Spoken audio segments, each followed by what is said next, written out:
What if I told you a city can feel calm and chaotic at the same time? That you can walk for hours, eat a full meal for $2, and still feel like you have only scratched the surface? That city is Bangkok. I arrived thinking I knew what a big city felt like. I had walked New York. I had crossed busy streets in Asia before. But Bangkok moved to a different rhythm. Faster, warmer, louder, and somehow softer too. This was my first time in Thailand. I traveled alone, with no plans beyond walking, eating, and seeing what pulled me in. 14 days sounds long, but in Bangkok, time stretches and slips at the same time. In this episode, I take you with me through temples covered in gold, quiet homes hidden behind trees, night streets filled with food smoke, and riverboats that cut through the noise. I talk about what it costs to move around, what things are really worth seeing, and how it feels to explore, mostly on foot. If you have ever wondered what Bangkok is really like beyond photos and guides, or if you are thinking about going on your first solo trip there, this episode is for you. Let's walk into the heat, the noise, and the heart of Bangkok together. Bangkok, an overview of a city that never stops. I have already visited crowded cities. Cities such as Manila, Mexico City, and New York. I believed I understood the sensation of noise, but Bangkok proved me wrong. The air was warm and dense as soon as I left the airport. It wrapped me like a blanket. Next were the smells. The street food, the car fumes. The delicious fruit, of something fried, of something hot, and all at once. I spent 14 days here by myself. Bangkok was both familiar and unfamiliar. There were wires hanging low across the streets and scooters everywhere, just like in places of Asia I had previously visited. However, compared to places like Hanoi, it also felt more tranquil, more organized than certain regions of India, and far more modern than I had anticipated. I explored on foot most days. Bangkok is vast, so it's great to take your time exploring different parts of the city. At first, I remained close to Sukhumvit. I was reminded of some areas of Tokyo. Walkways that are clean with tall structures and chilly air within shopping centers. However, the city transformed just a single block away with little food booths and plastic chairs. Locals are eating fast food and moving on. I sometimes got lost, and often that was the best part of my day.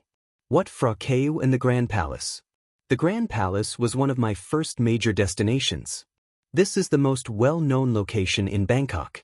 The admission fee was approximately $15, and it seemed reasonable given what you saw. Gold buildings with roofs that are sharp and walls that are detailed and colorful. It was more elegant than the temples I had seen in Cambodia and more formal. The Emerald Buddha, in Wat Phra Kaew, is situated inside. I paid $10 for a guided tour, which was really informative. I would have missed half of the stories without it. The guide explained rules, colors, and symbols.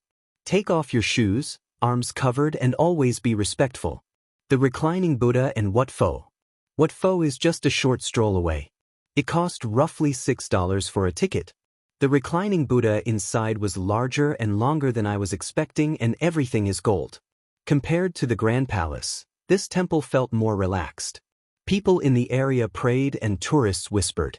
It made me think of Sri Lankan temples, where faith and life mingle perfectly. Thai massage is another specialty of Wat Pho. I paid $12 for a 1-hour massage, which was at first uncomfortable. Then it's fantastic. I got used to using the BTS and taxis. I took the BTS Sky Train or taxis when walking was too much. Taxis were cheap, and most trips often cost between $3 and $6. The BTS was clean and fast. The cost of a single ride was approximately $1.50. Moving around Bangkok felt simple in comparison to places like Los Angeles. The city managed to find ways around the heavy traffic. I decided to go to Chinatown one night. I took a taxi to Chinatown one evening for only $5.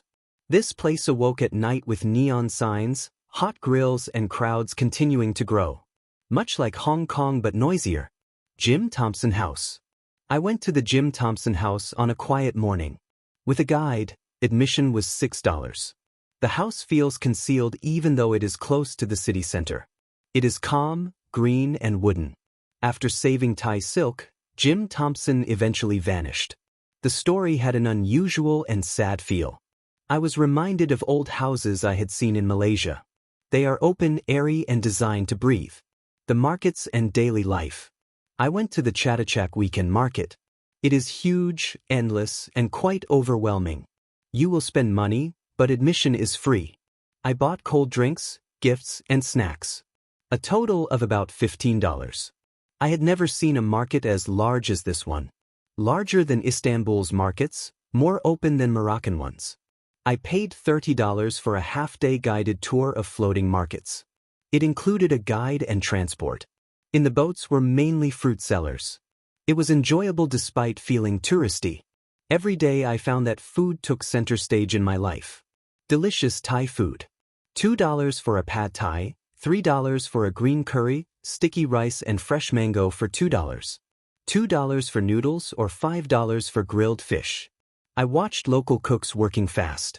There is no waste and they don't rush. It is a job they do effortlessly. I went on some nearby trips from Bangkok because what's nearby is one of Bangkok's best features. Ayutthaya is around 80 kilometers to the north. Just $1.50 by train, it was a 2-hour trip. Ancient sites. Temples that are decaying with trees that are growing through the stone. It was quieter than Angkor Wat. For $5, I rented a bike and went exploring by myself. The Damnon Saduak floating market is located roughly 100 kilometers to the west. I paid $35 to go on a guided tour. Transportation and a boat cruise were included. It was busy, colorful but touristy, but it's worth seeing once. In the evenings and serene times, I frequently went for walks by the river at night. The Chao Phraya traveled widely and slowly. I paid $2 for a riverboat ride.